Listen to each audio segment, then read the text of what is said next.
Ang black propaganda ay maruming bahagi ng politika at gagamitin itong sandata laban sa akin ng mga taong nangangarap na makita tayong bigo sa pagtupad ng ating sinumpaang tungkulin sa bayan. Nagiging mas matindi, mapangahas at desperado na ang mga paninira sa akin ngayon.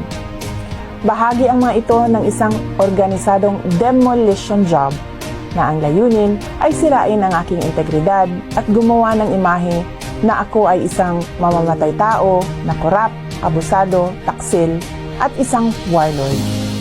Makikita natin ito sa pag-atake sa confidential funds, pagpapalaganap ng video sa Commonwealth traffic, paggawa ng issue sa pagtatag ng security para sa opisina ng Vice Presidente, paglabas ng testigo na umano'y ako ay kaparte ng Davao Death Squad, sa malisyosong ulat tungkol sa aking mga baril at ang pampabastos sa relasyon namin ng aking asawa. Kamakailan lamang ay nagsusulputan din ang mga online scam sa pera sa social media, katulad ng scholarship o pabaon program para sa mga mag-aaral. Sinisiraan ako para pagdudahan, pahiyain, at panghinaan ng loob. Nais nilang isuko ko ang aking sinumpaang tungkulin na magsilbi sa bayan.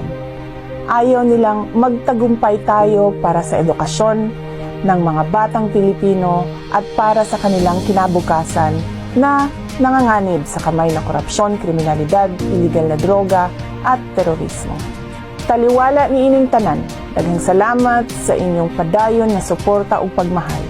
Magpadayon ko sa akong trabaho para sa kaayuhan sa nasod. Salamat sa inyong patuloy na suporta sa aking mandato na itaguyod ang pag-angat ng antas ng edukasyon ng ating mga kabataan. Salamat po sa inyong mga dasal. Tandaan po natin na ang mga paninirang ito ay nagkukubli ng mga personal at politikal na interes. At ang mga ito ay hindi ninyo interes. Hindi interes ng bayan, hindi ito interes ng Pilipinas.